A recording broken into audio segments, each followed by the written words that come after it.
The sun is setting on a picture-perfect afternoon off Lake Superior in Wisconsin.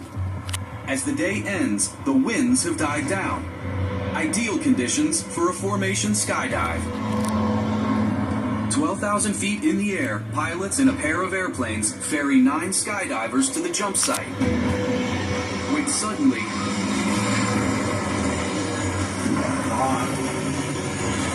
it's a fiery mid-air collision. Suddenly, the lead plane was coming at us, and as they hit, there was an explosion, and it was so hot.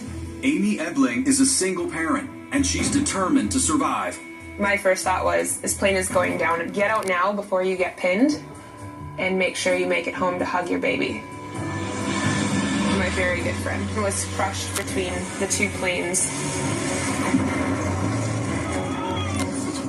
A couple of my friends took out the back window, impacted the glass, shattered it. I grabbed the side of the plane and threw myself out as hard as I could because there's explosions, parts of plane, there's debris. You're basically in an aerial war zone. The impact throws skydivers off both planes and rips the wings from one Cessna, creating a ball of fire. It's hard to describe how much trouble they were actually in, but it's definitely a dangerous situation. Hurtling toward Earth with bodies and flaming wreckage in the sky. This is now your moment of decision. When should you deploy your chute if debris is falling all around you? A. Open the chute as you normally would at the standard altitude. Or B. Deploy at a lower altitude to get more distance between you and the wreckage. As you ponder your choice, realize you've only got seconds to make this life or death decision. You are hurtling toward Earth with bodies and flaming wreckage in the sky. When should you deploy your chute if debris is falling all around you? The human body travels at around 125 miles an hour. After you jump out of the plane, you have about 75 seconds before you absolutely hit the ground, and you have about 50 seconds to pull your parachute. What's your best option in this terrifying freefall? If you guessed A, you're right. But that doesn't mean you shouldn't try to get out of harm's way. The ideal point to pull a parachute would be between 25 and 3,500 feet. Pulling at a lower altitude than the standard would, in fact, give you a little bit more separation from the group of skydivers as well as the debris.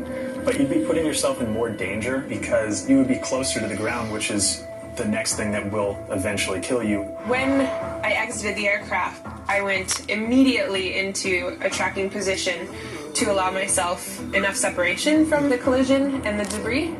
Because the wind has died down, it's not working against her. Amy Ebling moves a safe distance away and does the right thing. She opens her chute at the standard altitude around 3,000 feet. I've just experienced something that was never supposed to happen. I did not want anything interfering with me landing safely. As Amy descends, the grim reality sinks in of what just happened. We just sent an airplane fuselage crash into the ground unmanned. There was no controlling where any of the debris was going to go.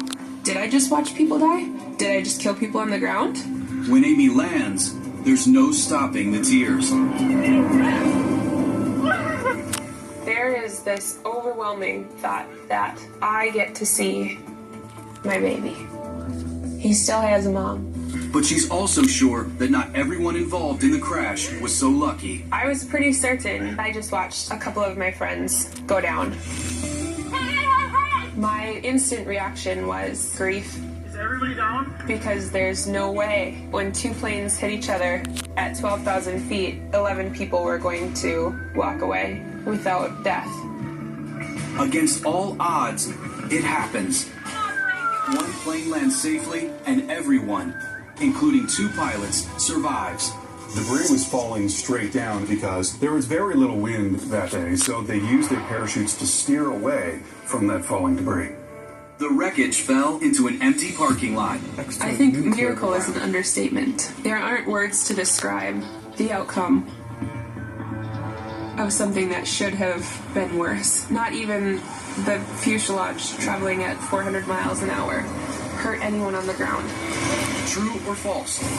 It's standard practice for all skydiving pilots to wear parachutes. The answer? False. is not standard operating procedure, nor is it required by the Federal Aviation Administration for all jump pilots to wear parachutes. It so happens both pilots were wearing them that fateful day. To survive this kind of catastrophe, get out of the plane as quickly as possible and open your chute as normal so you have enough time to land safely. This skydiving mishap may be enough to scare some from ever doing it again, but not Amy. 9 months after her brush with death, she got married while free falling.